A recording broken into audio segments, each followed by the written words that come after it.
Oops! Andito na naman si Uncle Tak. Ngayong araw nga pala ay Friday kaya bumili kami ng ulam na torta silog. May natira nga rin pala kaming ulam na sarsyadong isda at kalderetang ribs. Kaya itong araw na ito, mapaparami na naman yung kain ng Uncle Tax nyo. Nagkamay na nga ako dyan kaya tara, kain muna tayo. Kasarap! Fried rice nga muna ang una naming kinain sapagkat paluto pa nga lang yung niluluto naming kanin. At syempre inaalok namin si ate para kumain. Ang sabi naman niya ay magluluto na lang siya. Ang kukunin naman natin galunggong na sarsyado.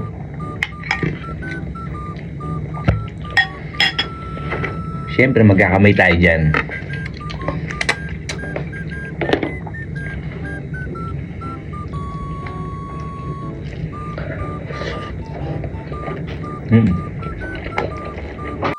At sana natakam ko kayo sa aking kinakain. Dahil luto na yung kanin, palop naman tayo na kalderetang ribs. Habang tumatagal pala ng ilang oras itong kaldereta, lalong sumasarap. Dahil nalut na nga yung lasa sa loob ng ribs. Bago nga palang lahat, malugod ang bumabati ng isang magandang araw sa aking barangay, Barangay Gabu, lungsod ng Cabanatuan City, probinsya ng Nueva Ecija. At syempre, hindi mawawala mga OFW saan man sa mundo. Ingat po tayo palagi. Kaya, i-comment nyo naman po rito kung saan umabot ang video ito. Kaya hanggang dito na lang. Ito po yung Uncle Tax. Ingat!